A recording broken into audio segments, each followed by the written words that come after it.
Assalamualaikum warahmatullahi wabarakatuh.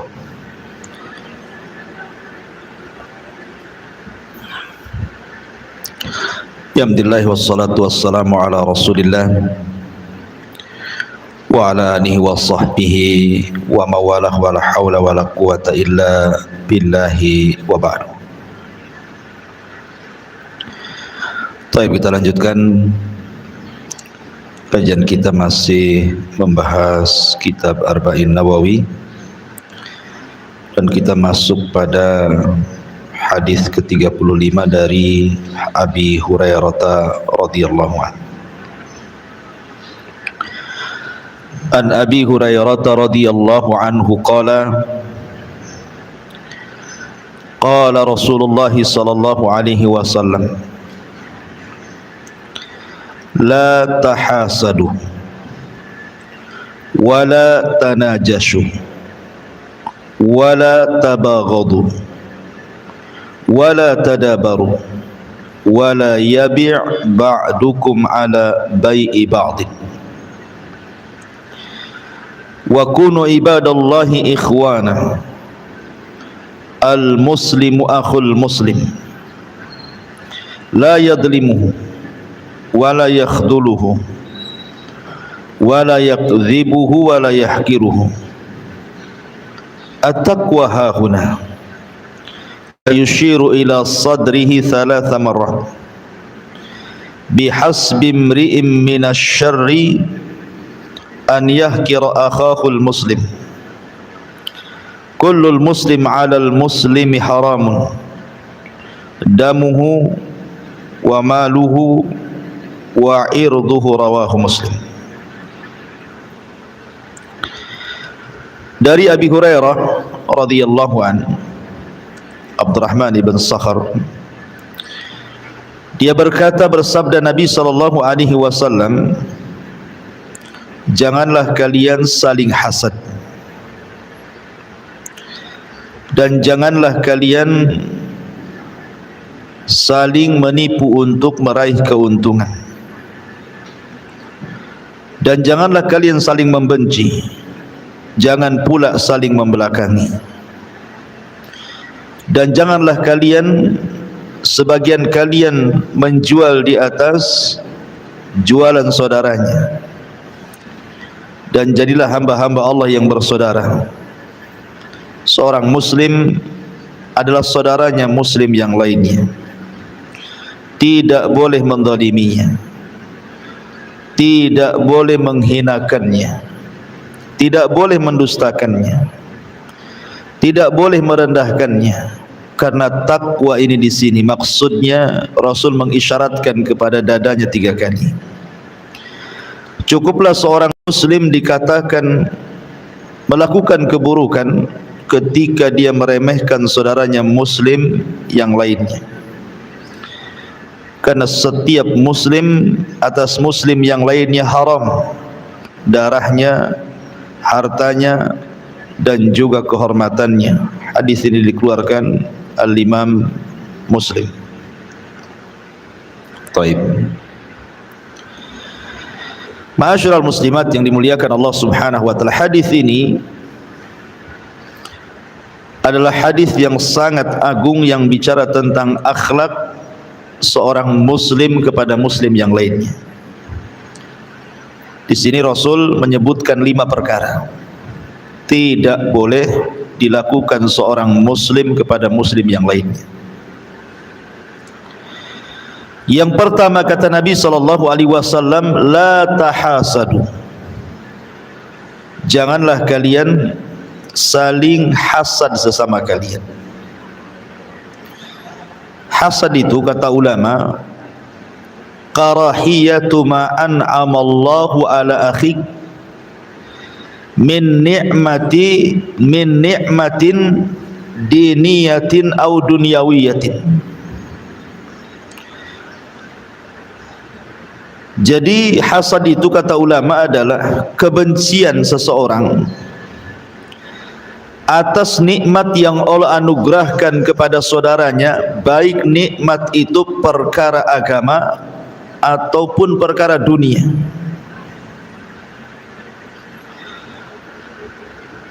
Artinya kalau seseorang benci dengan orang lain karena orang lain itu dilebihkan agamanya atau dilebihkan dunianya, kemudian dia menghendaki kenikmatan itu hilang dari saudaranya, atau bukan hanya sekedar hilang tapi berpindah kepadanya, maka itulah disebut hasad. Contoh, kalau seandainya saudara kita ini mungkin dia hafal Quran, kita tidak suka kalau dia hafal Quran,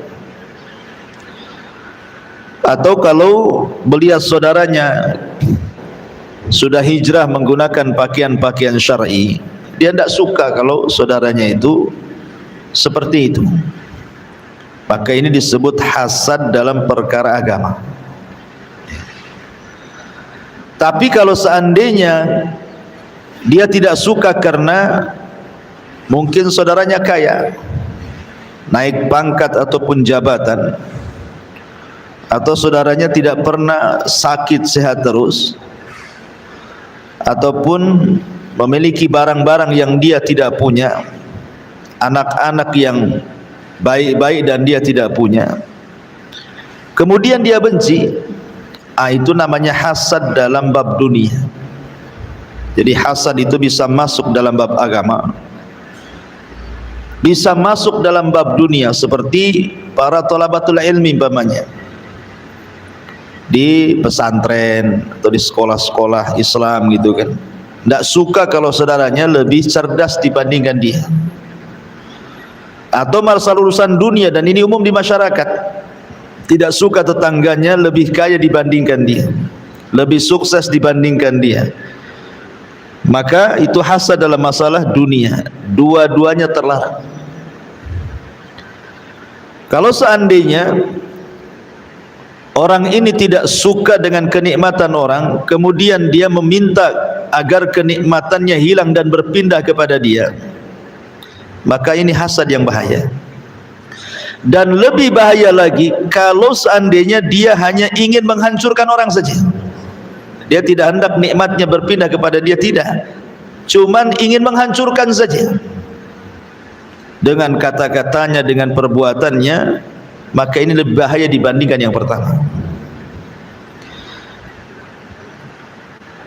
Maka sebaiknya yang kita lakukan adalah jangan pernah melihat orang lain, jangan pernah melihat orang lain, maksudnya dalam urusan dunia. Ditambah-tambah kemudian ditanamkan hasad, karena hasad ini bahaya. Sampai-sampai Muawiyah ibn Abi Sufyan, seorang sahabat Nabi SAW, mengatakan, kullun nas aqdiru ala ridahu illa hasid. Setiap manusia saya sanggup untuk meletakkan keredoanku kepadanya, illa hasid, kecuali orang hasad, aku tidak bisa. Kalau yang lain bolehlah saya maafkan, saya ridho dengan dia walaupun mungkin dia jahat, tapi orang hasad aku tidak bisa. Karena orang hasad itu susah tobatnya. Contoh umpamanya, iblis dikeluarkan dari sorga itu karena apa, Bu? Karena hasad. Dimana ketika Allah Subhanahu wa ta'ala menciptakan Adam alaihi salam, dilebihkan banyak keutamaan dibandingkan iblis. Adam diciptakan dengan kedua tangan Allah, Adam ditiupkan ruh langsung oleh Allah, kemudian Adam diajarkan ilmu-ilmu oleh Allah, kemudian para malaikat disuruh sujud pula kepada dia, kemudian dimasukkan pula ke dalam sorga, kemudian diciptakan pula pasangannya. Apa enggak panas tuh hati si iblis tuh? Makanya dia hasad, ya. Sebab itulah iblis berusaha untuk mengeluarkan nikmat yang Allah anugerahkan kepada Adam. Maka dibuatlah macam-macam was-was, akhirnya berhasillah iblis itu menghancurkan Adam. Akhirnya sama-sama diusir dari surga. Apakah kemudian kita katakan kepada iblis, ya sudahlah saya maafkan aja lah iblis itu, mudah-mudahan dia berubah, begitu kan? Mungkin iblis berubah? Enggak mungkin ya. Iblis tidak akan berubah. Sama halnya dengan orang hasad. Orang hasad itu tidak akan berubah. Makanya tidak perlu dipedulikan orang hasad itu. Makanya Muawiyah bin Abi Sufyan mengatakan, saya mampu, sanggup untuk mengikhlaskan kejahatan orang, kecuali hasad. Orang hasad enggak mungkin saya maafkan. Kenapa Muawiyah ngomong begitu? Kenapa? Fa innahu la yurdihi illa zawala. Karena niatnya orang hasad itu cuma satu, macam mana menghancurkan orang itu saja. Dia enggak ada niat lain. Dengan berbagai macam cara dia menghancurkan orang itu. Bagaimana caranya? Itulah niat dia. Makanya susah untuk tobat. Makanya Muawiyah sendiri susah untuk memaafkan orang hasad itu. Karena jelas gitu ya bahayanya hasad itu, sulit untuk tobat. Padahal sebagian ulama salaf mengatakan apa? Ma ra'aitu zaliman madluman. Aku tidak pernah melihat. Ma ra'aina zaliman madluman. Kami tidak pernah melihat, kata para ulama salaf, orang zalim tapi hakikatnya dia dizalimi. Dia sedang zalim tapi sebenarnya dia yang dizalimi. Itulah orang hasad. Orang hasad kan menzalimi orang karena apa? Ingin menghancurkan kenikmatan orang kan? Itu kan zalim. Tapi hakikatnya dia sedang menzalimi sendiri. Kenapa? Karena dia tersiksa hatinya. Orang hasad itu tidak pernah tenang hidupnya. Malamnya nggak bisa tidur, cari trik-trik, cara-cara bagaimana kemudian dia mengucapkan sesuatu atau melakukan sesuatu untuk menghancurkan orang. Sebenarnya dia sedang tersiksa itu. Makanya kata para ulama, kami tidak pernah melihat ada orang yang menzalimi padahal dia sedang dizalimi. Paham ibu ya maksudnya? Karena orang yang dizalimi, terkadang kan kita ini tidak tahu siapa yang hasad kepada kita. Ya kita biasa-biasa saja kan yang dihasadi itu. Kita bangun rumah ya bangun, beli mobil ya beli mobil kan, itu kan. Kita tidak tahu tetangga sebelah suka nggak suka.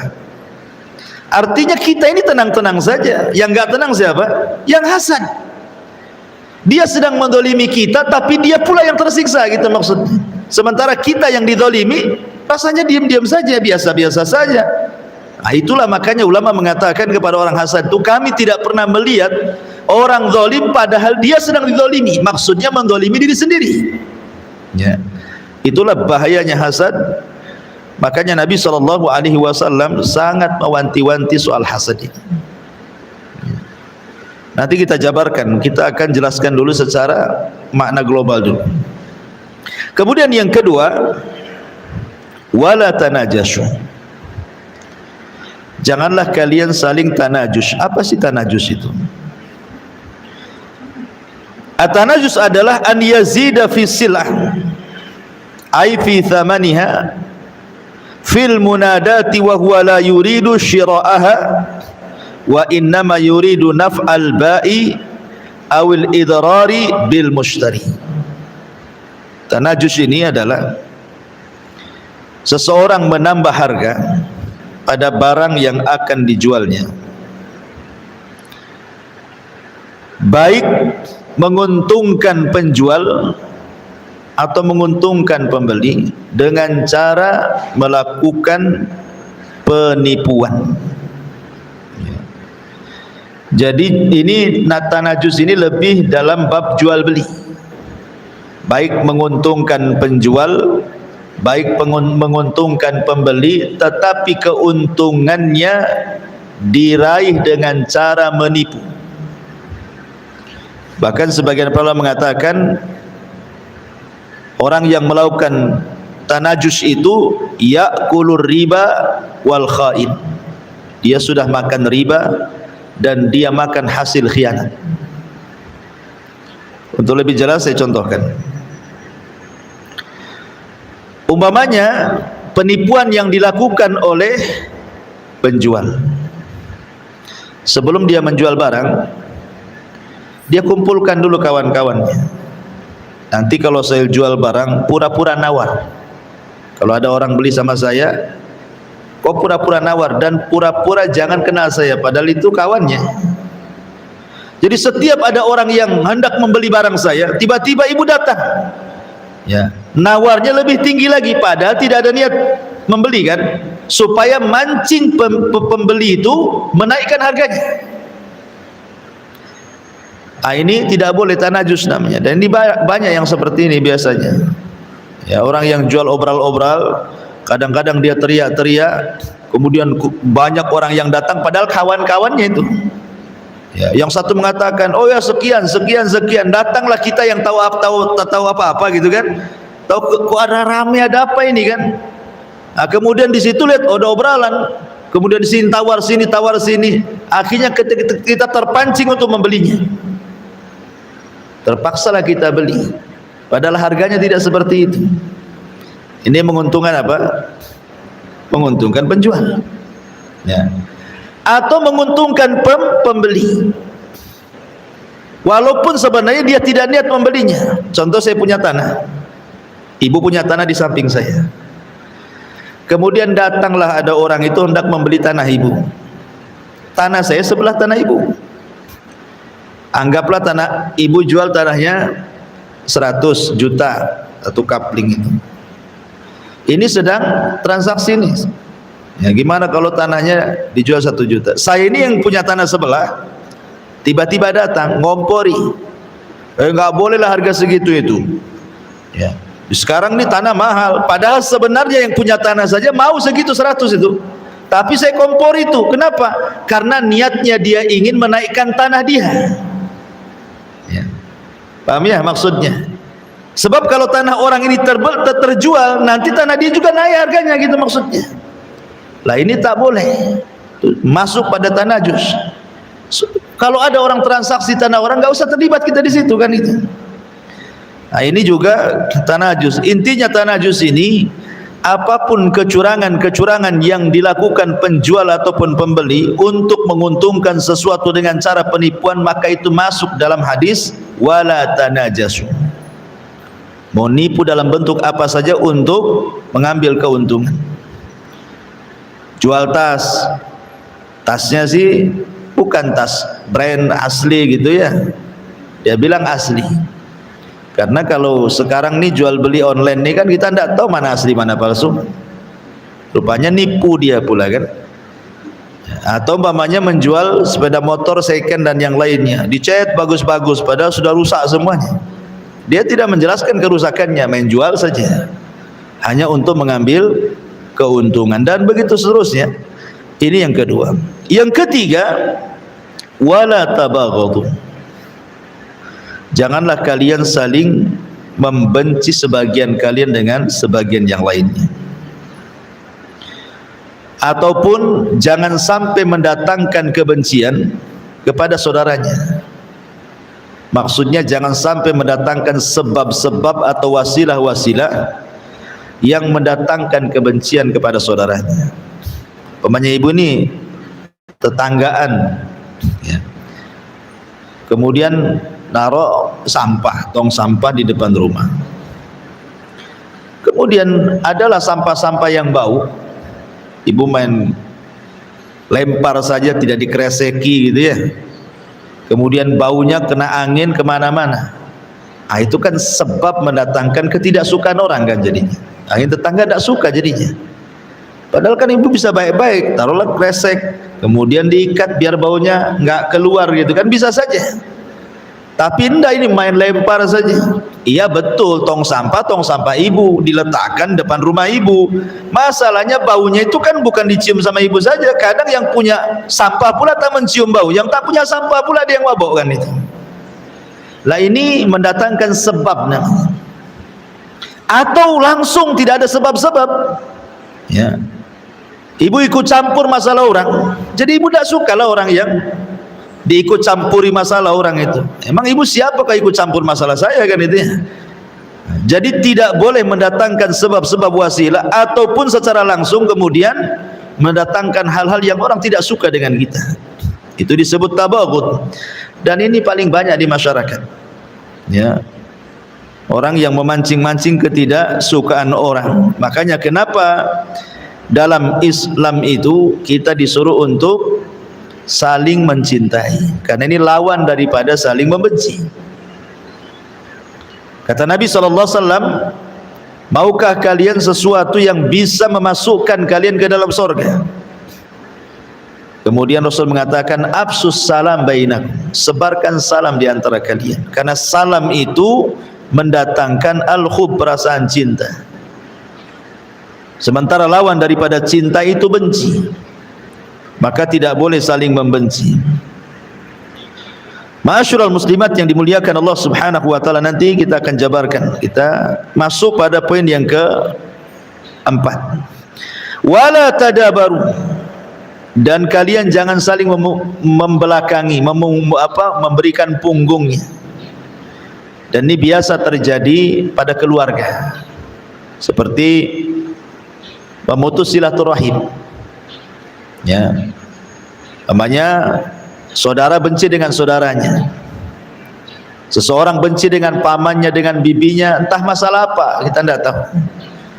Tapi ketika kemudian sudah tidak suka, saling membelakangi, tidak mau nelpon, ya kan, tidak mau nyapa, kadang-kadang diblokir nomornya, itu sama juga tadabur tuh. Intinya nggak mau ketemu sebenarnya tadabur itu, karena tidak suka gitu ya. Ataupun mungkin dalam dunia yang lebih lebar lah, contohnya yang mudah lah, ibu lah, mungkin ada sesama pengurus pengajian tidak suka, akhirnya gara-gara tidak suka dengan satu orang, tak mau pula hadir di pengajian. Kenapa tidak hadir di pengajian Ustaz Abu Meroh? Saya tidak benci dengan Abu Meroh, itu tuh ada si fulanah tuh di situ tuh. Ya, tidak suka saya nengoknya itu, nengok dia mual aja katanya. Nah, itu kan, nah, itu namanya tadabur tuh. Ya, dia tidak suka ketemu orang. Nah, ini bahaya juga. Kemudian juga karena tadabur ini sebenarnya sama dengan muadah, dia menanamkan permusuhan. Tadabur itu sama dengan menanamkan permusuhan. Kemudian yang nomor 5 yang terakhir, wala yabi ba'dukum ala bai'i ba'din. Janganlah kalian menjual di atas jualan orang lain. Maksudnya seseorang apabila sudah sempurna akad jual beli, umpamanya saya jual ke ibu handphone harganya 1,5 juta, murah harga itu, dan sudah akad, malamnya sudah janji, mau 1,5, mau Pak Ustadz katanya, jangan lupa besok ya bawa barangnya, besok saya bawa uangnya, artinya kan sudah sepakat malamnya. Entah kenapa ada pula orang nawar, handphonenya bagus tuh, itu mahal di pasar itu. Iya saya sudah jual 1,5, jual aja ke saya 2 juta, saya mau tuh handphone kayak gitu tuh. Mikir dia, alamak semalam sudah janji 1,5 sama orang kan itu, ini ada yang nawar 2 juta. Mikir dia caranya, akhirnya datang dia ke ibu, kayaknya enggak bisa bu katanya, ada yang nawar 2 juta katanya. Kita batalin aja lah. Itu enggak boleh. Ya, kalau sudah sempurna akad enggak boleh, kecuali belum sempurna.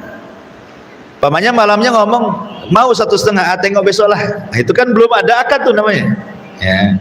Tapi kalau sudah deal-dealan malamnya, maka ibu tidak boleh, walaupun ada yang nawar lebih tinggi. Contoh di zaman Rasul, Nabi SAW itu sudah akad hendak membeli kuda dengan harga sekian, deal. Kemudian kata Nabi SAW, kalau begitu besok kau datangkan kudamu, saya akan siapkan uang. Ketika sudah jadi besok, tak datang-datang pula orang yang bawa kuda itu. Rupanya ketemulah di jalan, lah mana kudamu, katanya mau kau jual. Dia bilang enggak. Kenapa? Karena ada yang nawar kudanya lebih tinggi dibandingkan tawaran Nabi. Padahal sudah ada akad masalahnya kan dengan Nabi itu, bahwa kuda itu akan dijual besok dengan harga sekian dan barangnya siap didatangkan. Ketika sudah sampai waktunya, tak datang pula orang itu. Jadi ketika ketemu dia tanyalah, katamu kudamu mau dijual, saya sudah tunggu. Dia bilang enggak, mengingkari dia. Kata Rasul, sudah kita akad. Kata dia enggak, sampai berkali-kali. Datanglah seorang sahabat, kemudian mengatakan, aku siap jadi saksimu wahai Rasul. Ya, enggak salah Khuzaimah siapa itu nama sahabatnya. Kata Rasul, ngapain kau ikut-ikut jadi saksi? Loh, kau kan enggak ikut ketika aku transaksi. Kamu kan enggak hadir. Kamu saksi apa gitu maksudnya kan? Kamu tidak tahu aku transaksinya kapan. Kenapa kau datang-datang ingin jadi saksi? Kata sahabat ini, saya siap jadi saksi. Kenapa? Karena saya yakin engkau ini seorang nabi dan tidak mungkin berdusta. Ya, artinya yang punya kuda itu yang berdusta. Maka Rasul menjadikan orang yang mau jadi saksi karena hanya semata-mata nabi adalah seorang nabi dan dia tidak mungkin berdusta, Allah jadikan dia sama dengan dua persaksian laki-laki. Syahidnya di sini apa? Ini nabi sudah sempurna kan akadnya, tapi orang ini mungkir, mengingkari gara-gara apa? Ada penawaran yang lebih baik. Maka ibu, walaupun jual beli yang remeh-remeh tetap tak boleh. Kalau sudah sempurna akad, maka tidak bisa dibatalkan. Ya, dibatalkan tidak bisa dibatalkan. Maksudnya tidak bisa dibatalkan kalau hanya karena ada penawaran orang. Ya. Tapi kalau dibatalkannya tidak dijual gitu ya, umpamanya ibu sudah akad malam itu mau jual rumah. Tapi pagi-paginya ibu temenung pula. Ini jual rumah, mau tinggal di mana? Nanti jadi gelandangan pula tak ada rumah. Tak jadilah akhirnya kan. Kalau itu lain, itu membatalkan bukan karena orang lain ya. Ya. Memang akhirnya terpikir, jadi dia minta maaf lah ke kawannya itu, maaflah saya mikir-mikir nih kalau saya jual rumah masalah ini nanti. Itu lain, karena bukan karena ada penawaran orang, karena ada maslahat lain ya. Ini lain lagi hukumnya ya. Ya, jadi hal-hal yang seperti ini walaupun perkara-perkara remeh tetap tidak boleh dilakukan seorang muslim. Kenapa? Di sini Allah Subhanahu wa Rasulullah SAW katakan, wa kunu ibadallah ikhwana. Karena kita ini hamba Allah saling bersaudara. Karena 5 perkara ini penyebab retaknya persaudaraan. Hasad, kemudian tanajus, kemudian tabaghud, tadabur, dan juga bai' ba'dikum ala bai' ba'din. Ini 5 perkara ini yang menghancurkan ukhuwah Islamiyah. Kemudian Nabi SAW menguatkan lagi di sini tentang pentingnya persaudaraan ini. Al-muslimu akhul muslim. Ingat, seorang muslim itu saudaranya muslim yang lain. La yadlimuhu, tidak boleh menzalimi. Tidak boleh seorang muslim menzalimi orang lain. Sampai pun kezaliman dalam keluarga tidak boleh. Tidak boleh ibu zalim sama anak-anak. Dengan cara apa? Meletakkan sesuatu bukan pada tempatnya atau memilah-milih anaknya dan menzalimi yang lainnya. Ya, karena di zaman Rasul ada yang seperti itu. Ada orang tua anaknya banyak, tapi yang disenangi itu mungkin satu orang saja, karena mungkin dia cerdas, dia soleha, dia soleh apa gitu kan. Akhirnya si dia saja yang dikasih hadiah, yang lain pula tidak. Mungkin niatnya baik, mengasih pelajaran anak-anak yang lain supaya niru yang dapat hadiah itu supaya baik gitu kan. Tapi ini tidak adil. Makanya dilaporkan kepada Nabi SAW. Kemudian kata Rasul, i'dilu fi auladikum, berbuatlah adil pada anak-anak kalian. Artinya sampai kepada masalah orang tua kepada anak, ya kan, itu saja diatur, apalagi kalau dia seorang pemimpin sebuah negara, maka keadilan itu diperlukan ya. Makanya kenapa Syekhul Islam Ibn Taimiyah mengatakan Allah akan menolong sebuah negara yang pemimpinnya adil walaupun negara itu kafir, dan Allah tidak akan menolong sebuah negara yang pemimpinnya zalim walaupun negara itu Islam. Sampai Ibn Taimiyah mengatakan seperti itu. Makanya Nabi SAW dia berbuat adil. Dia kalau melihat pemimpin yang adil walaupun orang kafir tetap dipuji oleh Nabi. Contoh namanya ketika Rasul mengizinkan hijrah para sahabat kemana? Ke Ethiopia. Kata Nabi SAW, hijrahlah kalian ke Ethiopia, karena di sana ada seorang raja adil, tidak pernah zalim sama rakyatnya. Ya. Nabi SAW mengatakan di sana ada seorang raja adil, walaupun itu raja Ethiopia itu Nasrani. Ya. Raja Ethiopia itu Nasrani, Ashama ibn Abjur atau dikenal dengan Najasyi. Itu Nasrani. Tapi karena dia adil, tetap Rasul mengatakan dia adil. Itulah keadilan Nabi SAW. Jadi dalam Islam itu sangat dihajatkan keadilan dan sangat dibenci kezaliman. Sampai-sampai Nabi SAW mengatakan kepada Mu'adz saat diutus ke Yaman apa? Fattaqi da'watal madlum.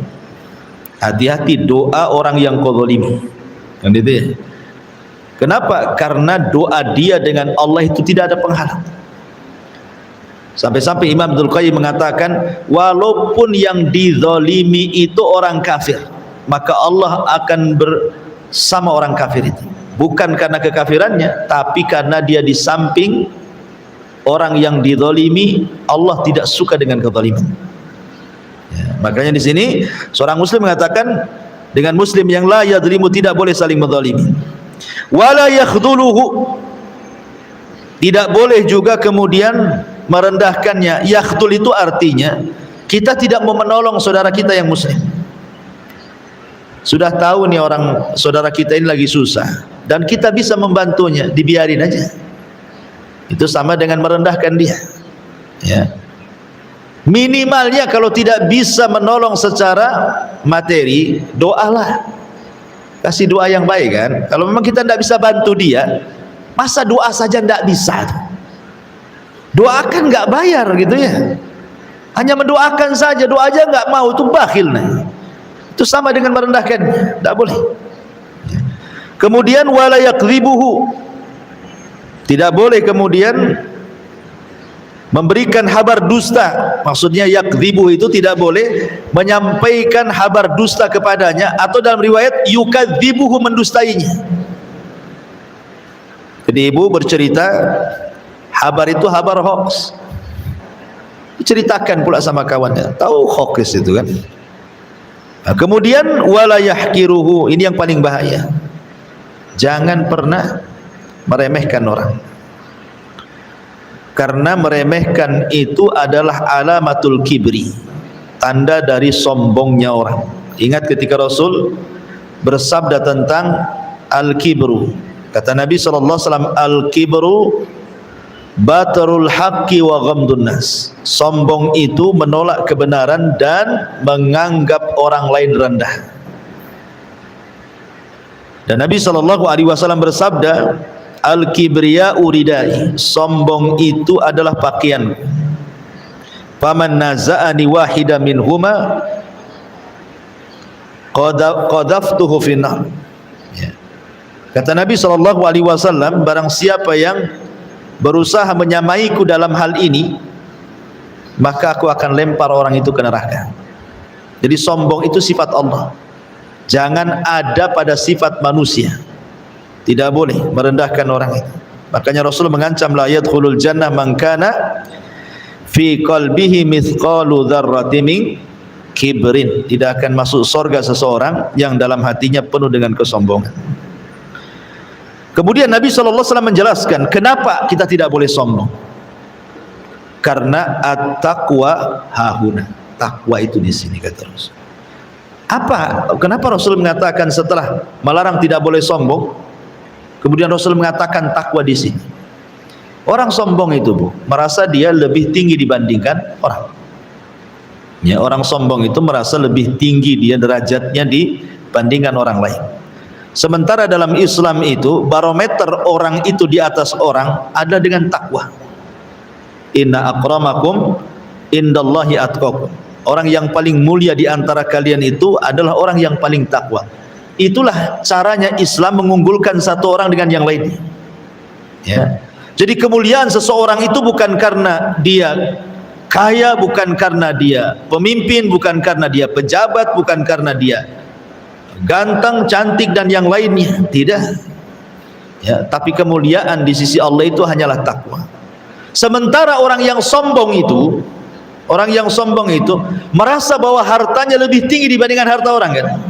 Merasa jabatannya lebih tinggi dibandingkan jabatan orang, sehingga dia kemudian merendahkan yang miskin, merendahkan bawahannya, dan begitu seterusnya.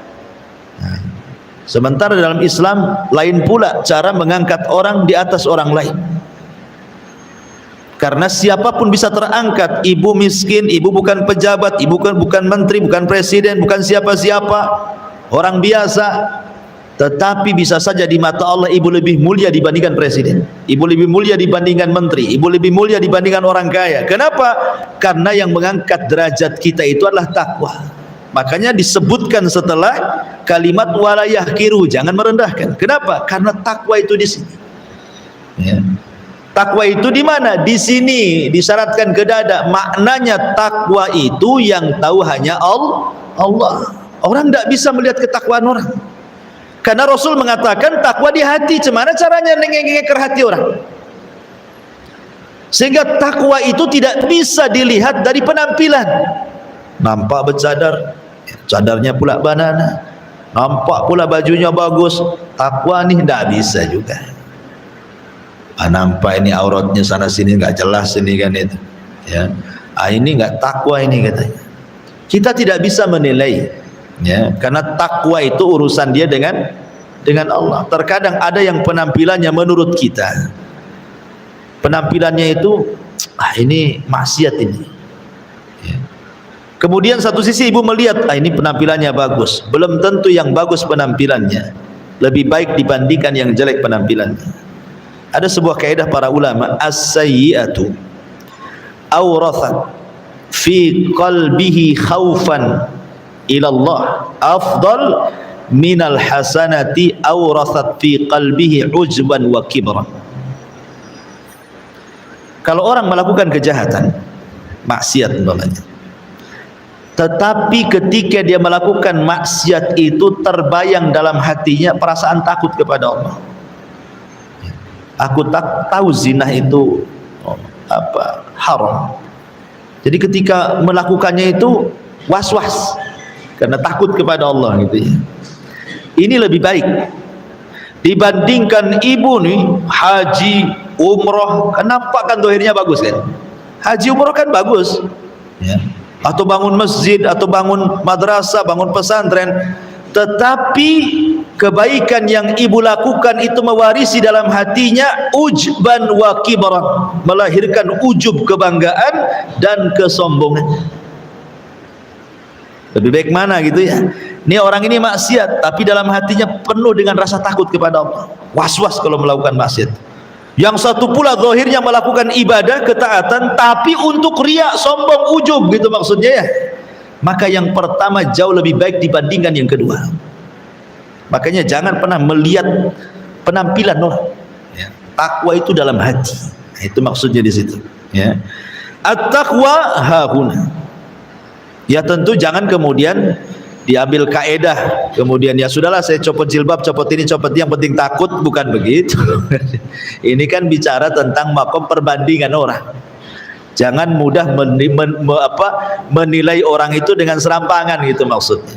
Boleh jadi mungkin yang zahirnya tidak seperti ibu, jilbabnya masih jilbab layangan, kalau kena angin ya terbang-terbang pokoknya kan. Ya. Tapi boleh jadi dalam hati sebenarnya ingin hijrah.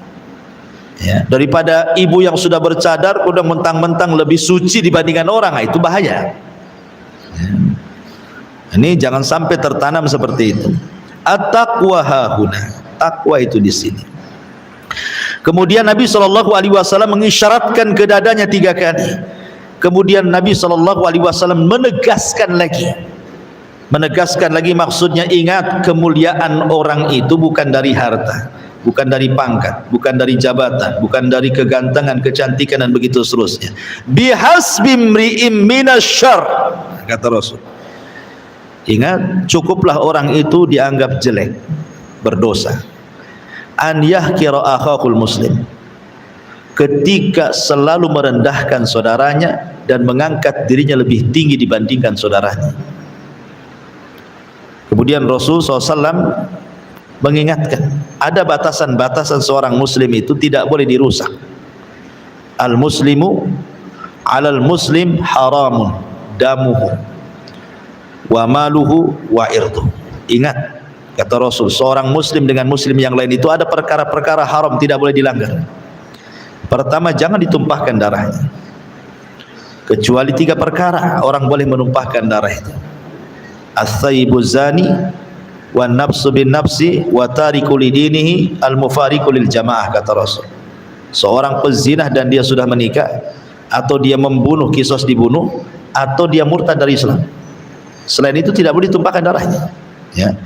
Kemudian wa malu, hartanya tidak boleh kita ghasab, apalagi kita mencurinya atau mengambil haknya dengan cara zalim, tidak boleh. Seperti yang terjadi di pengadilan-pengadilan itu. Terkadang ada orang yang berani membayar saksi palsu, nyogok hakim supaya menang di pengadilan. Akhirnya awalnya dia tidak punya harta, jadi punya harta karena ngambil harta orang. Di sisi lain yang punya harta artinya hilang harta karena diambil orang. Maka tidak boleh, ya.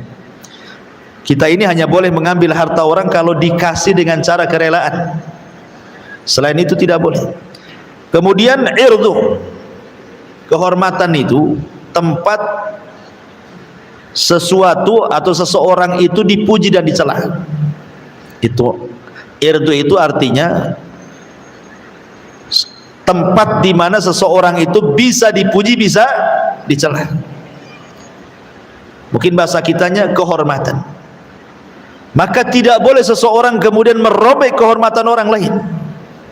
Tidak boleh dengan cara umpamanya menyingkap aibnya. Akhirnya yang tadinya orang tidak tahu jadi tahu, yang tadinya orang memuji dia akhirnya mencela dia. Jadi irdu itu tempat orang memuji dan orang dicela.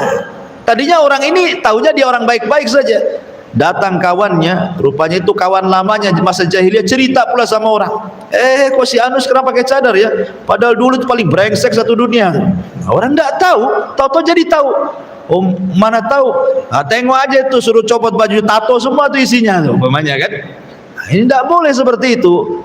Allah sudah tutup aibnya, tolong kita juga tutup aib saudaranya, ya, jangan sampai kemudian merobek kehormatannya. Hadis ini dikeluarkan Imam Muslim. Taib.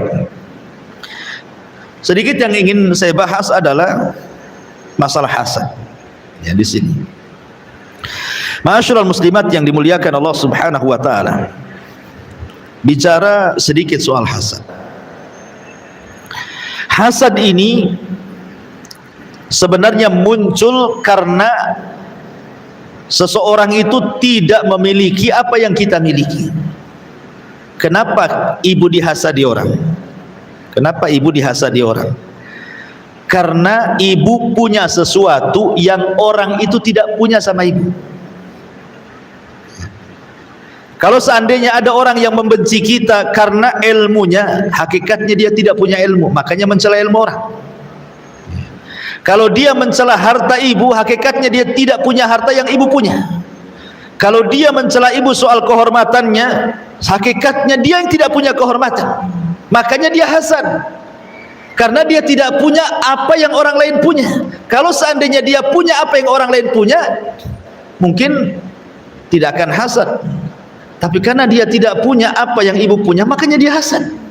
Karena hasad itu jangan sampai ada orang melebihi dia. Nah, jadi tenang saja. Tetapi Bu, bagaimanapun karena hasad ini sangat bahaya. Sangat bahaya, karena hasad itu kan muncul di mana saja. Ada hasadnya iblis yang sudah saya ceritakan. Ada hasadnya anaknya Adam, Qabil dan Habil, berakhir dengan pembunuhan kan. Kemudian ada hasadnya orang kafir kepada kaum muslimin, seperti orang-orang Yahudi Nasrani tidak suka dengan kita, mereka hasad, ya. Kemudian juga yang lebih bahaya adalah hasadnya sesama akron, sesama kawan. Dan biasanya hasad itu hanya berlaku yang sama profesinya biasanya. Hasadnya ustadz dengan ustadz, tidak mungkin hasad ustadz dengan santri, nggak imbang lah kan itu. Hasadnya santri ya dengan santri lain, ya. Hasadnya para pedagang ya dengan pedagang, hasadnya orang instansi pemerintah ya dengan instansi yang sama gitu ya. Nah, biasanya hasad itu nggak jauh-jauh dengan profesi dia, dan biasanya di samping kiri kanan kita, nggak jauh-jauh dia. Nggak mungkin lah orang Amerika hasad sama ibu, kenal pun tidak kan itu. Yang biasanya orang hasad itu orang yang di sekeliling kita itu. Makanya karena kita tidak tahu di sekeliling kita itu mana satu yang hasad itu. Hasad itu kayak ibu nengok jin dengan nampak, kan nggak nampak tuh. Kita tidak tahu ibu rumahnya di sini nih. Ya. Tetangga banyak kiri kanan depan belakang. Yang hasad sama ibu kan tidak tahu yang mana satu. Karena kita tidak tahu yang hasad itu yang mana satu, melawan musuh yang tidak tahu itu sulit dilawan, Bu. Cemana ibu mau melawan siapa? Nggak nampak orangnya. Kayak ibu mau kelahi sama jin, cemana caranya? Apa seperti orang uka-uka ambil botol kemudian ditarik-tarik masukkan ke botol gitu? Mana ada nangkep jin dimasukkan ke botol, sekali lubang pula botolnya keluar lagi dari lubangnya, kan gitu. Jadi karena kita tidak tahu menghadapi sesuatu yang gaib, makanya kenapa kita hanya bisa meminta pertolongan kepada Allah Azza wa Jalla. Dengan cara apa? Katakan dua lafaz yang diucapkan para ulama. Apa itu lafadznya? Siapa yang tahu? Masya Allahu la quwata illa billah. Ini satu. Yang kedua, Masya Allahu tabarakallah. Ya, ucapkan dua perkara ini. Apa bedanya Masya Allahu la quwata illa billah dengan Masya Allahu tabarakallah? Di dalam surah Al-Kahfi ada satu kisah namanya Sahibul Jannataini, pemilik dua kebun. Yang satu kufur nikmat, yang satu beriman. Sebelum kisah ini saya ceritakan, jadi dua orang ini awalnya berurusan bisnis. Biasalah orang bisnis kalau berdua atau lebih biasanya ada masalah. Akhirnya masing-masing saham dibagi. Ini yang baik ini semua saham dia yang dapat itu dia infakkan semuanya. Akhirnya jadi miskin gara-gara infaknya, karena dia hanya ingin mengambil kekayaan di akhirat. Ini yang satunya infak pun kagak, dia belikan dua kebun. Akhirnya kaya raya. Allah berikan istidraj, kekayaannya itu bertambah, akhirnya sombong. Ini kawannya ingin cari pekerjaan, dibandingkan nyari tempat orang, bagus ke kawannya yang dulu sama-sama berbisnis, kan gitu ya. Datanglah ngelamar kerja, bukannya diterima, dimaki-maki, dibodoh-bodohkan. Mana hartamu? Lihat tuh hartaku banyak, pokoknya intinya dihina dan hampir diusir. Tapi kemudian orang ini ingin menyombongkan diri kepada kawannya. Sebelum kau pergi, ayo kita lihat kebunku, katanya. Akhirnya dia masuk kebun, rupanya sudah terbakar semua kebunnya. Kata saudara yang beriman, cobalah kalau kau setiap masuk kebunmu mengatakan Masya Allahu la quwata illa billah, tentu tidak akan hancur kebun. Akhirnya hancur. Dari sini kata para ulama, maka kalau ibu diberikan nikmat, mungkin punya kebun, banyak tanamannya, banyak pohon-pohon buah-buahannya, atau ibu punya rumah baru dibangun cantik, atau baru beli mobil gitu ya, atau punya anak soleha dan soleh, ganteng-ganteng, pokoknya nikmat apa saja ya, maka ibu katakan Masya Allah la quwata illa billah, supaya tidak hancur kenikmatan itu. Gunanya apa? Masya Allah la quwata illa billah ini? Maksudnya biar kita tidak ujub ya, dengan mengucapkan kalimat itu supaya kita tidak ujub, tidak sombong dengan nikmat itu. Kenapa? Karena tidak ada daya dan kekuatan kecuali milik Allah. Saya kaya itu karena Allah yang kasih, bukan karena saya cerdas, karena saya kuat, bukan. Banyak orang kuat tidak kaya, banyak orang cerdas dia miskin ya. Artinya bahwa kalau bukan karena daya dan kekuatan Allah, tak ada apa-apanya kita. Maka jangan sombong. Beda dengan perkataan Masya Allah tabarakallah, ini namanya melawan hasad dengan lawannya. Karena kita tidak tahu yang mana satu yang hasad, lawanlah hasad dengan lawannya. Hasad menghilangkan nikmat, berkah menambah nikmat. Nah itu dibalik namanya. Kalau hasad itu kan nikmat kita mau dihilangkan orang, tapi kalau kita doa berkah supaya jangan sampai nikmat kita hilang diambil orang.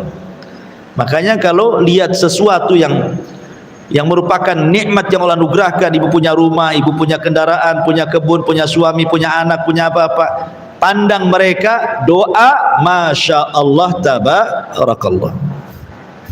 Paham Bu ya? Itulah bedanya antara Masya Allah la quwata illa billah dan Masya Allah tabarakallah. Dua-duanya ibu ucapkan. Yang satu melawan hasad, artinya melawan orang. Yang satu melawan hawa nafsu, supaya jangan sombong, supaya jangan ujub. Dua-duanya penting, karena dua-duanya kalau dilanggar bisa hilang nikmat kita ya. Ini yang harus dipahami soal hasad. Kenapa demikian? Karena hasad itu ada erat kaitan dengan penyakit mata.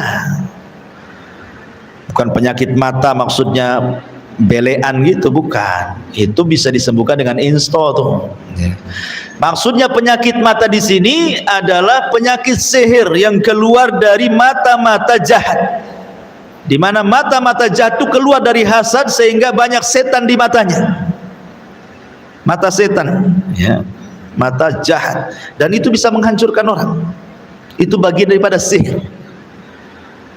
Kalau dia suka dengan barang orang, kemudian hasad, nanti barang yang dia suka dan tidak bisa dimiliki, hancur tuh barang tuh.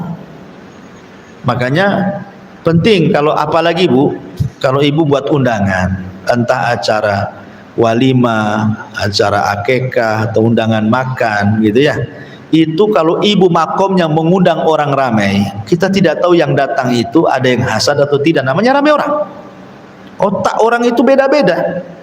Walaupun semua sama jilbabnya hitam, ya kan, semua jilbabnya hitam, belum tentu otaknya putih semua. Jangan sama dengan jilbabnya hitam semua kan? Jadi karena makomnya orang ramai itu, lebih lagi ibu berdoa, lebih lagi harus berdoa seperti ini. Kalau ibu mau lihat, pamannya ibu lagi ngundang orang ramai-ramai, ibu tataplah keramaian orang itu. Ibu katakan Masya Allah tabarakallah, supaya nanti ini dari semua orang yang ibu undang itu, mata-mata hasad itu tidak merusak nikmat. Ini kan nikmat, ibu lagi ngundang orang kan, nikmat nih ya. Jadi itu sebenarnya yang paling utama ibu lakukan sebelum nyambut-nyambut yang lainnya itu, supaya jangan ada orang hasad di situ. Lawan hasad dengan lawannya, karena ada pandangan-pandangan yang tidak bagus yang bisa merusak orang ya. Ma'asyiral muslimat yang dimuliakan Allah Azza wa Jalla. Adapun bahaya hasad ini, kenapa kita tidak boleh hasad ya?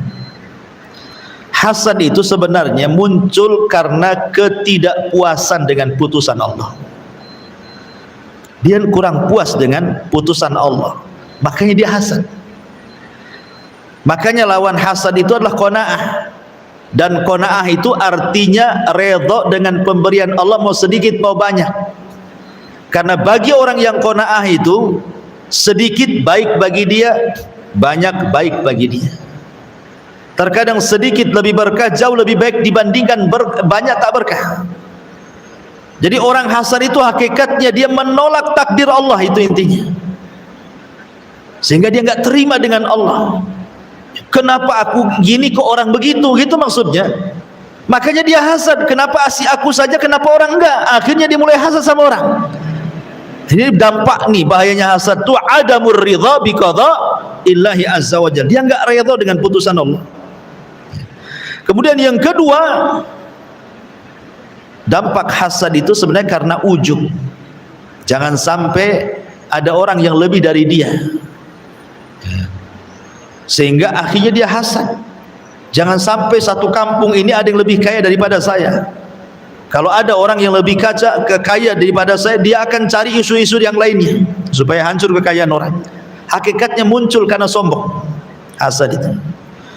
Kemudian juga yang ketiga, al-hiqdu wal adawatu wal baghdha. Akibat hasad ini munculnya dengki. Dari dengki musuhan. Dari musuhan dendam kesumat. Ini enggak lepas nih orang hasad di tiga perkara ini. Awalnya dengki, kemudian musuhan, akhirnya dendam. Cemana caranya membalas dendam, begitu maksudnya ya. Ini juga termasuk tiga perkara kenapa hasad itu dilarang. Ma'asyiral muslimat yang dimuliakan Allah Subhanahu wa taala. Kemudian tentang obat orang hasad tadi saya sudah jelaskan, doa Masya Allah tabarakallah atau Masya Allah la quwata illa billah. Kemudian juga banyak-banyaklah bertakwa kepada Allah. Kemudian bersabarlah. Jangan pernah memandang orang dalam urusan dunia terlalu tinggi. Kecuali dalam urusan agama, enggak apa-apa. Tetapi bukan dalam rangka hasad, dalam rangka ghibtah. Begini maksudnya, umpamanya ibu memandang kawannya dia rajin sholat 5 waktunya, ya. Jangan kemudian ibu katakan, ah masih mending lah saya pun sholat, yang sebelah itu tak sholat katanya. Jadi kawannya sholat 5 waktu, dia mengatakan masih mending saya sholat walaupun 1 hari 1 kali.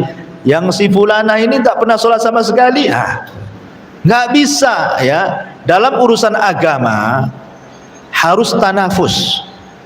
Tanafus itu artinya berlomba-lomba, lebih baik lagi di hadapan Allah. Tapi dalam urusan dunia, tanafus itu walaupun tidak ada hasad tetap tercela. Ya, artinya berlomba-lomba mengumpulkan harta walaupun tidak ada hasad, ya kan?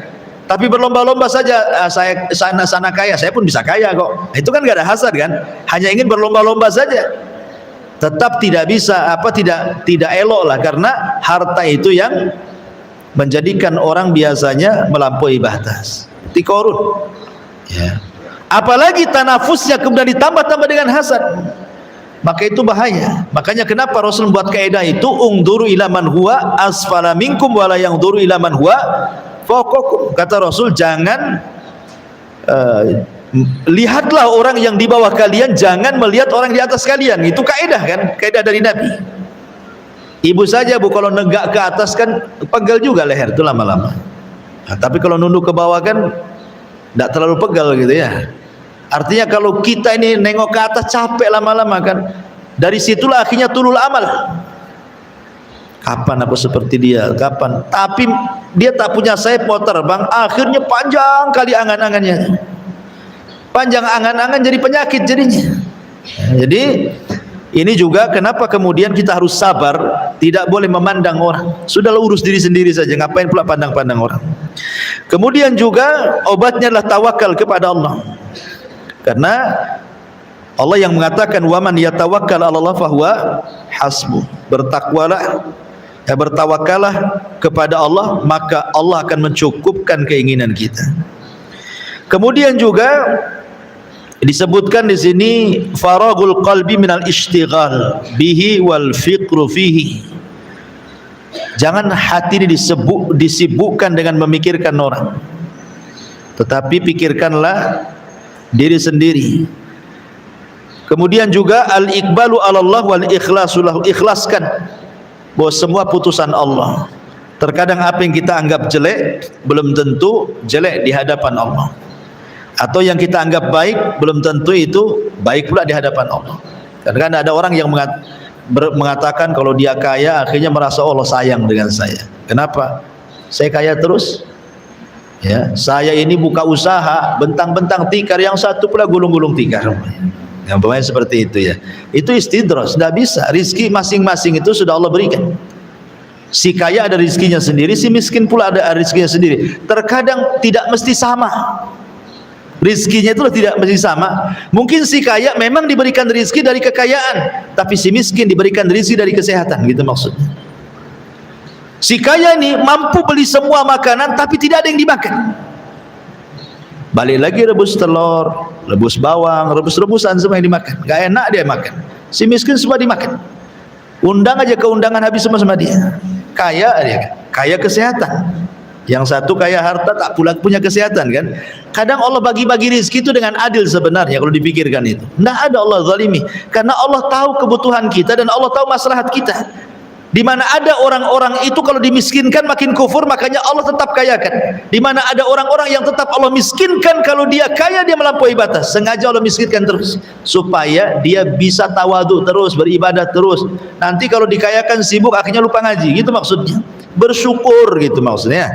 Nah, di sini juga pentingnya seorang itu mengikhlaskan diri kepada Allah Subhanahu wa taala dan begitu seterusnya.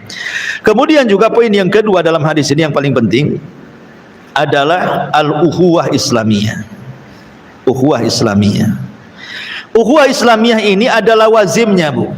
Kalau orang ingin berusaha untuk bersaudara dengan muslim yang lainnya, karena ikatan Islam itu jauh lebih kuat dibandingkan ikatan nasab, Ibu ya. Ingat, ikatan iman itu jauh lebih kuat dibandingkan ikatan nasab. Lihat Muhajirin dan Ansar, itu kuatnya karena ikatan iman. Tapi ikatan nasab bisa pecah, padahal satu darah tuh ya, satu darah, satu turunan, satu ibu, satu bapak, tapi bermusuhan. Tapi betapa banyak orang itu, pamannya ibu nih satu pengajian, ibu lebih sayang dengan kawan di samping pengajiannya dibandingkan saudaranya di rumah kan ya. Kenapa? Karena terkadang ikatan iman itu lebih kuat dibandingkan ikatan nasab ya. Tapi kan tetap ada lawazimnya, ada hal-hal yang harus ibu penuhi dalam dunia persaudaraan Islam itu. Yang pertama, an yakunal muslim nasiran ma'inan li akhihil muslim. Jadilah sesama muslim itu penolong dan jangan sampai menghinakannya.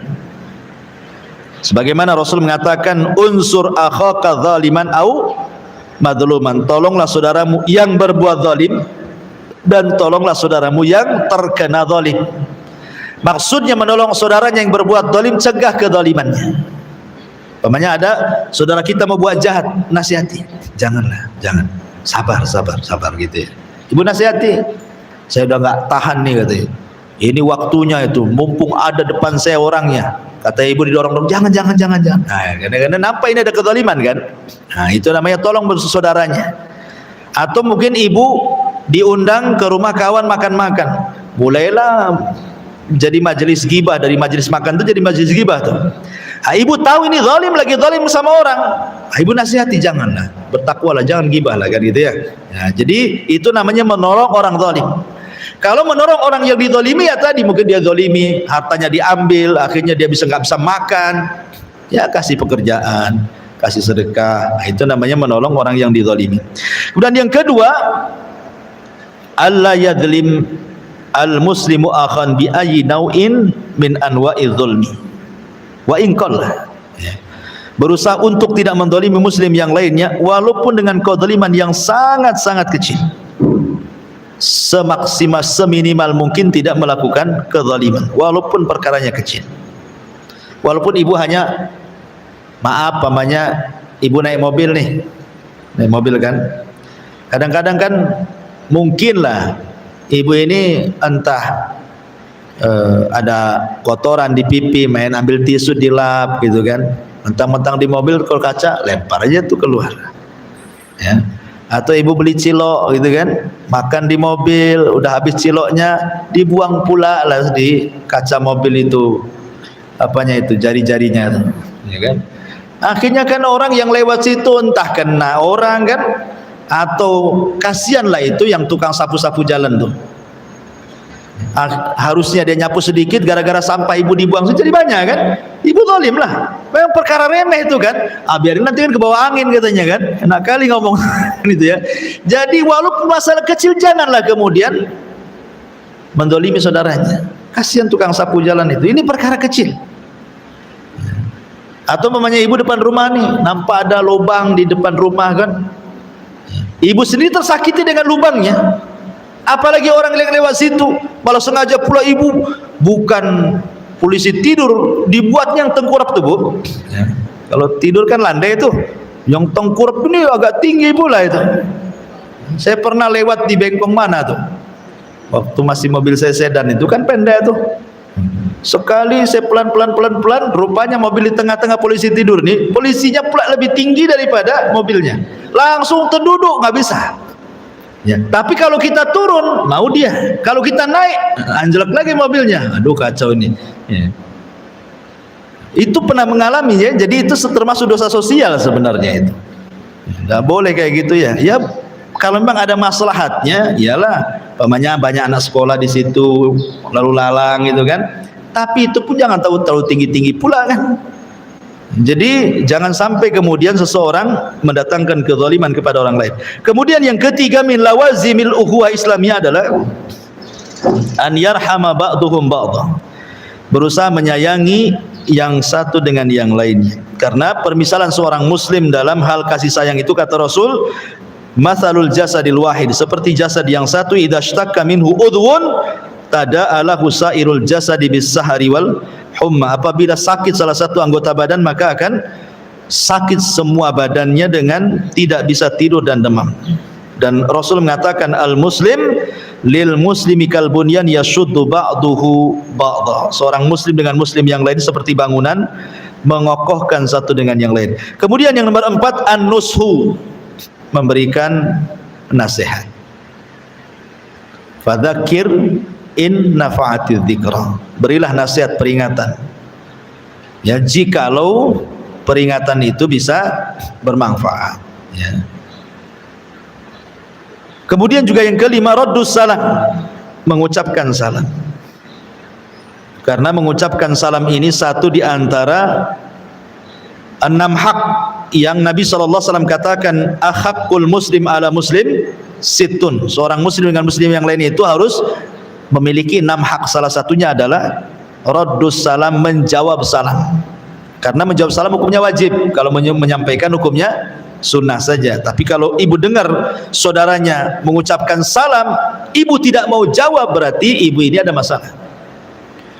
Karena begini Bu, salam itu bagian daripada yang menimbulkan rasa sayang. Berarti kalau tidak mau jawab salam, seolah-olah ibu punya kedengkian dengan orang yang mengucapkan salam. Di zaman Utsman bin Affan, Umar bin Khattab radhiyallahu anhu, Utsman ini pernah duduk di masjid, datang Sa'ad bin Abi Waqqas, mengucapkan salam gak dijawab sama Utsman. Marah Sa'ad ini, dikiranya Utsman benci dengan dia kan. Assalamualaikum ya Utsman, gak dijawab. Assalamualaikum ya Utsman, 3 kali. Marah Sa'ad ini, melapor sama Umar, karena ketika itu pemimpinnya Umar. Ya Amirul Mukminin, aku lo ketemu dengan Utsman, salam 3 kali tak dijawab kan. Ada apa dia dengan saya kan? Begitulah sahabat, kalau ada kawannya tidak jawab salam, jangan-jangan dia tidak suka dengan dia. Apa salah dia gitu maksudnya? Dia akan cari-cari masalahnya. Kenapa dia tidak suka dengan saya? Akhirnya dipanggil Utsman sama Umar itu. Ada apa? Saudara mengucapkan salam kau tak jawab. Kata Utsman, aku tidak dengar gitu. Kemudian kata Sa'ad, aku mengucapkan salam. Kata Utsman, aku enggak dengar. Loh, aku loh keras-keras mengucap salam. Memang aku enggak dengar, mau apa kan? Itu dipaksa-paksa. Ya. Akhirnya kemudian kata Umar, sini Utsman. Ya. Kata Umar, kenapa kau tak mau jawab salam? Kata Utsman, saya enggak dengar. Lihat, saat sudah bersumpah dia menjawab salam. Artinya kalau sudah sumpah kan harus diterima. Kata Utsman, minta uzur. Oh boleh jadi, saya waktu tadi melamun di masjid itu. Kenapa kau melamun? Dulu waktu aku duduk bersama Rasul, Rasul itu ngomong, da'watun Nabi, ada doa yang diucapkan Nabi, kalau diselipkan pada doa kalian mustajab. Tiba-tiba datang orang Badui, datang ajak ngobrol dengan Nabi. Akhirnya Nabi lupa nyampaikan doanya. Ketika orang Badui pergi, Nabi pula pergi, gitu ceritanya. Itu doanya apa? Tidak sempat aku tanyakan. Makanya aku terpikir terus dengan hadis itu. Sa'ad bin Abi Waqqas mengatakan, aku tahu. Kenapa kamu tahu? Karena ketika itu aku juga di situ. Dan ketika Rasul disibukkan dengan orang Badui itu sehingga lupa menyampaikan doa, aku ikuti di belakangnya sampai masuk rumah. Aku takut dengan Nabi, memanggil ya Rasulullah, ya Nabi Allah, sampai memanggil aja takut Sa'ad bin Abi Waqqas. Akhirnya dengan cara apa? Dengan cara menghentakkan kakinya di kayu, kan ada suara kan, duk duk gitu ya. Nabi perasan di dalam rumah, keluar, ada apa kau Sa'ad? Mau manggil Nabi segan gitu ya. Kalau ibunda teriak-teriak, ya kan, kalau manggil orang itu, padahal ada belnya, teriak-teriak, ditengok-tengok pula rumahnya. Akhirnya Rasul keluar, ada apa wahai Sa'ad? Kata Sa'ad, ya Rasul, tadi kau mengatakan doa seorang Nabi kalau diselipkan dalam doa kita mustajab. Maksudnya doa apa? Ya, maka Rasul mengatakan da'watu dhinnun, doanya Nabi Yunus, di mana seseorang berdoa dengan doa Nabi Yunus maka mustajab doanya. La ilaha illa anta subhanaka inni kuntu minadh dhalimin. Lihat ya. Utsman dia sudah minta uzur dengan menceritakan riwayat Rasul, dan dia waktu itu tidak tahu doanya. Setelah minta uzur, kalau saudaranya sudah ngasih uzur, jangan kemudian ada kedengkian lagi. Makanya saat disambut, aku tahu, dikasih tahu. Kalau saat ini tidak ngasih uzur, tentu tidak akan dikasih tahu kan. Ngapain saja dia aja salam aja tak jawab, aku pula mau ngasih tahu hadis itu, enak saja kan begitu ya. Tapi tidak, ketika saudaranya sudah ngasih uzur dan masuk di akal uzurnya, baik lagi, bahkan dikasih faedah lagi. Nah itulah para sahabat gitu maksudnya. Jadi inilah yang luar biasa yang dilakukan para sahabat Nabi Sallallahu Alaihi Wasallam, dan banyak lagi. Intinya hadis ini bercerita tentang 5 perkara yang tidak boleh dilakukan seorang muslim, dan hadis ini penekanan tentang pentingnya ukhuwah Islamiyah. Baik, sampai di sini kita buat tanya jawab, silakan.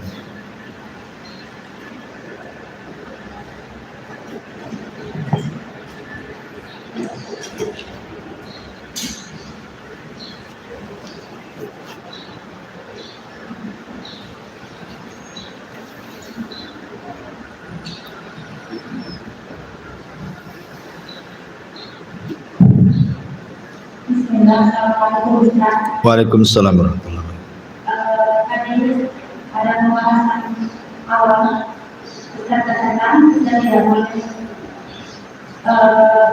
memblokir WA yang kita tidak suka dengan seorang.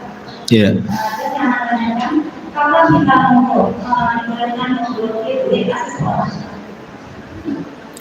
Memblokir handphone? Ya, kapan yang dibolehkan? Ya, alhamdulillah. Ya, yang saya katakan contoh tadi blokir itu maksudnya hanya jangan gara-gara masalah sedikit sebenarnya bisa dibicarakan, akhirnya kita tadabur itu saling membelakangi dengan cara tidak mau ketemu. Kecuali kalau seandainya seseorang itu dibolehkan menghajar. Menghajar itu maksudnya tidak ngomong, blokir dan yang lainnya, ya kan? Dibolehkan dalam Islam itu, tapi jangan lebih dari 3 hari kan? Jadi harus dibuka blokir sudah 3 hari.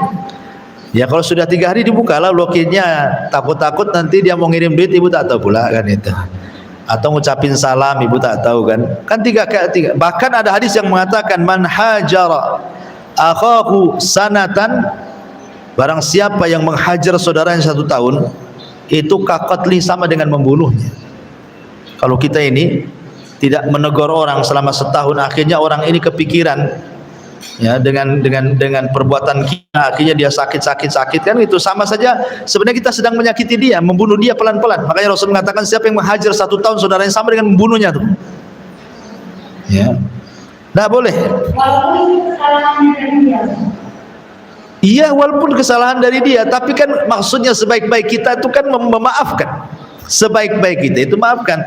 Menghajar itu boleh kalau seandainya sekali lagi ada maslahatnya. Umpamanya ada ahli bid'ah, ya kan? Saya tidak mau dekat-dekat dia. Ya. Tokoh-tokoh sesat, tidak mungkin saya dekat-dekat dia. Selamanya saya tidak mau sampai dia berubah. Itu pun kalau ada maslahatnya. Kalau nggak ada maslahatnya, ngapain dihajar? Maslahatnya apa? Kalau makin dijauhi, dia pun makin jauh, kita pula hati makin gak jelas. Ya gak usah hajar-hajar, biasa aja lah kan muamalah dengan dia. Tapi tidak perlu ikut bid'ahnya, ya urusan dunianya sajalah. Itu maksudnya hajar sesama kepada yang pelaku kesesatan, atau mungkin preman pasar, tukang mabuk, kriminal gitu. Itu saja dikaitkan dengan maslahat. Kalau ada maslahatnya dihajar sama kita, tapi kalau nggak ada maslahat ngapain dihajar? Apalagi yang di luar itu gitu maksudnya kan.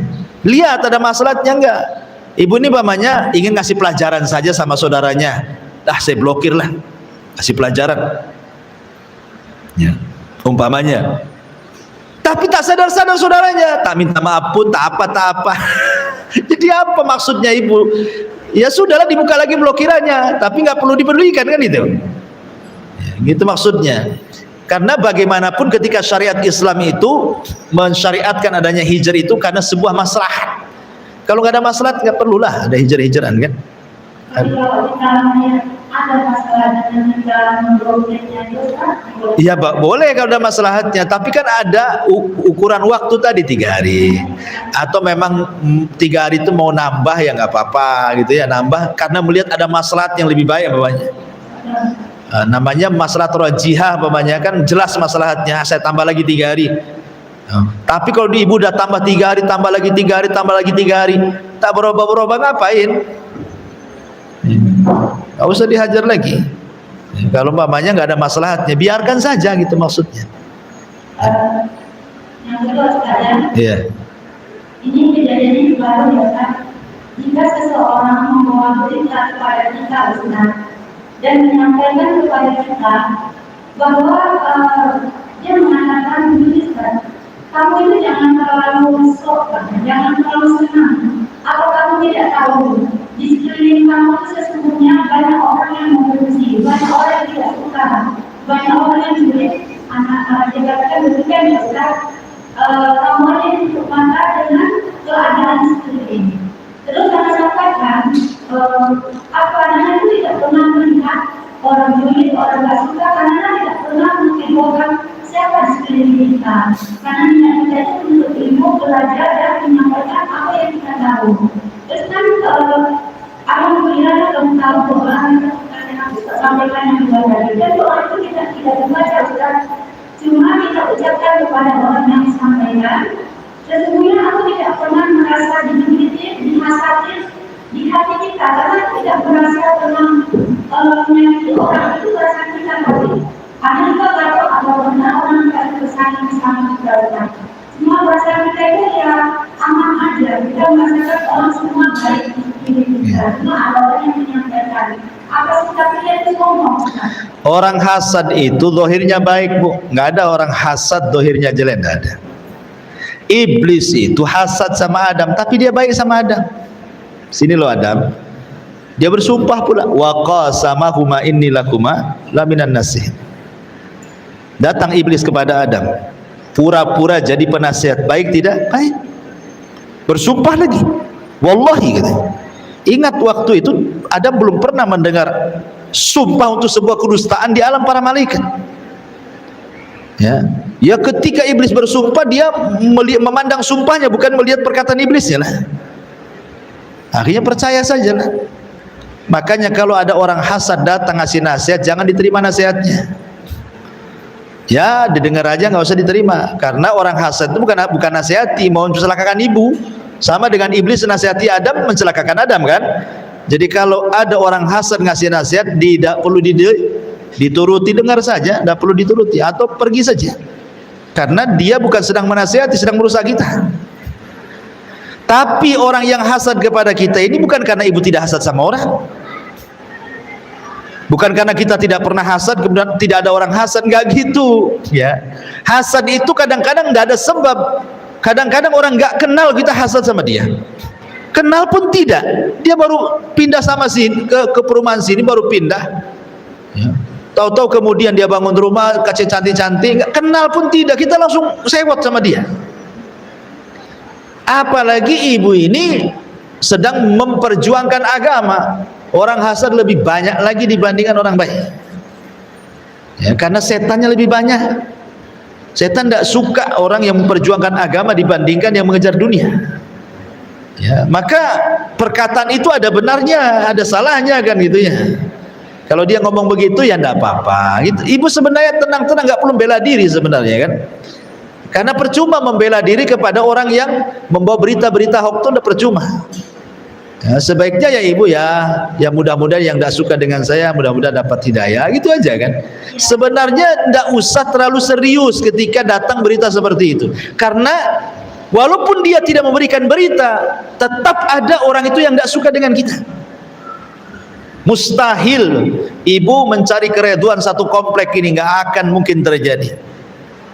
Yang berbuat baik itu pasti ada orang hasad, apalagi buat jahat ya. Jadi berjalan dengan takdir Allah.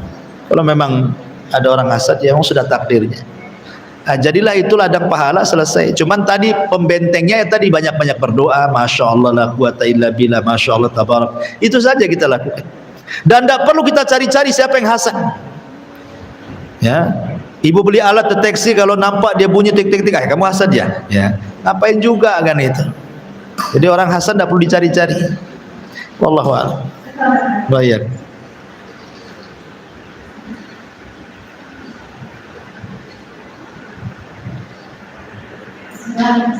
Iya. Apa mau bertanya tentang jual beli? Jika misal dalam satu kompleks ini ada mungkin kayak rumahan di sebuah rumahan ada 3 orang yang berjualan sama harga sama besar. Jadi 3 orang ini tadinya menjual dengan harga yang sama.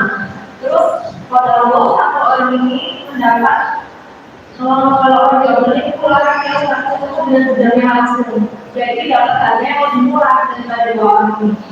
Jadi 3 orang ini kalau kurang ini simpulan dengan jualan yang sama barangnya. Jadi otomatis semua pelanggan itu akhirnya yang harganya lebih murah lagi. Terus salah satu dari orang yang jualannya dengan harga yang masih standar ngomong ke yang jual murah ini jangan kamu jatuhkan harga pasar. Jadi dagang yang dibuatkan atau yang standarnya langsung menjatuhkan harga pasar itu kan? Kembali ke niat, Bu. Kembali ke niat. Kalau jualannya memang ada niat menjatuhkan pasar, ya masuk pada hadis ini. Yang jualnya loh ya. Ya. Tapi kalau tidak ada niat, itu memang salah satu trik bisnis. Ya, biar cepat laris nggak apa-apa lah, untung sedikit tapi ada hasilnya tiap hari. Nggak ada niat menjatuhkan, nggak ada masalah. Apa masalahnya? Kecuali memang ibu seperti gaya-gaya para pembisnis sengaja ada yang rugi duluan. Saya itu punya cerita, ada kawan cerita itu. Jadi dia buka minimarket, sebenarnya rugi itu. Jadi setiap bulan itu kerugiannya itu bukan puluhan juta, ratusan juta. Bahkan dia sudah perkirakan sekian M itu dalam sekian tahun dia rugi. Tapi kerugiannya itu untuk menjatuhkan minimarket sekitar situ sebenarnya. Karena ketika kemudian para pelanggannya ke situ semua, akhirnya tidak ada lagi yang jual ke tempat orang lain gitu kan. Akhirnya dia pun lama-lama kolab kan, nggak buka lagi. Nah, ketika mamanya yang lain kolab, baru dia naikkan. Supaya untung yang sudah, rugi yang sudah hilang itu diambil lagi. Kan ada yang sistem bisnis seperti itu. Ini tidak boleh itu ada niat menjatuhkan. Ya, tapi kalau mamanya ibu nih hanya trik jualan saja, sebenarnya sih kalau saya jual untungnya 2.000 3.000 itu sebenarnya lumayan. Kalau tingkat keuntungan satu hari yang beli 100 orang 200 orang itu sebenarnya adalah masuk gitu ya, baik dari modalnya atau keuntungannya, ya tidak apa-apa. Ya, karena sebenarnya tidak menjatuhkan, cuma ibu dapat untung sedikit aja kan itu, kan itu. Yang satunya pula rakus karena untungnya ingin banyak. Ya. Tapi kalau ibu pemain baru ya di situ ya harusnya kerjasama lah sesama pedagang-pedagang herbal atau sama pedagang-pedagang yang lainnya ya kan, itu lebih baik lagi sebenarnya. Ya, wallahu a'lam.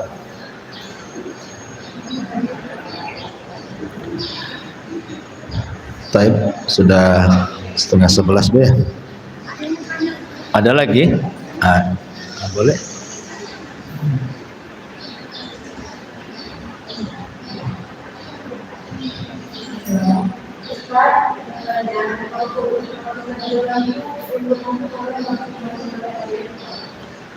Keuntungan maksimal dalam jual beli berapa gitu ya? Wallahu alam. Sebenarnya ulama tidak mentarget harus sekian tidak. Karena masalahnya kalau untung tinggi kan harga juga tinggi, yang beli juga mikir. Kan itu ya. Umpamanya ibu sama-sama jual handphone yang mereknya sama. Yang lain jual 1 juta, ibu 10 juta. Biar untungnya 9 juta. Kira-kira ada yang beli nggak gitu maksudnya? Ya mungkin kemungkinan 2 gitu ya. Yang beli itu gila gitu ya, atau mabok dia kan nggak tahu juga. Karena kalau terlalu tinggi kan logika pun nggak akan masuk kan. Makanya sebenarnya tidak ada batasan mengambil keuntungan seberapa, tidak ada batasan. Walaupun ada sih sebagian ulama yang membatasi, tapi semua tidak berdasarkan dalil. Itu kembali kepada, karena ketika di zaman Rasul kan pernah terjadi pacaklik, akhirnya harga naik semua. Jadi sahabat ini ngeluh, sama Nabi SAW, minta sama Nabi itu mematok harga di pasar. Karena ini kalau tidak direm, harga ini makin tinggi, namanya moneter, barang langka, paceklik gitu ya. Tapi Rasul ketika diminta untuk menerapkan harga, dia tak mau. Dia mengatakan al-musairullah, yang menentukan harga itu Allah. Ya. Rasul tidak mau. Kenapa? Karena aku takut kalau berjumpa dengan Allah ada satu orang pasar saya dolimi. Gara-gara saya patok harga, saya mendolimi orang. Biarlah pasar itu berjalan dengan pasarnya. Kan orang pasar paham harga-harga itu kan. Mereka lebih paham. Kecuali kalau dia curang dengan cara apa? Nimbun. Nah, itu memang kan ikhtikar, ada hukumnya, tidak boleh menimbun. Tahu nih mau ada kelangkaan ini, tahun depan dia sudah timbun-timbun pula sekarang. Nah, itu tak boleh. Nah, itu lain ceritanya. Karena memadaratkan kaum muslimin masalahnya, menimbun akhirnya kelangkaan barang. Dulu zaman dulu masih pakai minyak itu kan, untuk kompor itu belum ada gas tuh kan, kadang-kadang langka. Ini yang jual minyak sengaja nimbun nih, ketika langka dinaikkan. Atau mungkin gas itu, nah, gas yang 5 kilo kan, dia timbun banyak-banyak. Nah, ketika kelangkaan dia jual. Nah, itu nyusahin orang namanya ya. Jadi kalau ada niatnya seperti itu tak boleh. Wallahu a'lam. Ya, saya cukup ya. Subhanallah bihamdika, asyhadu an la ilaha illa anta astaghfiruka wa atubu ilaik.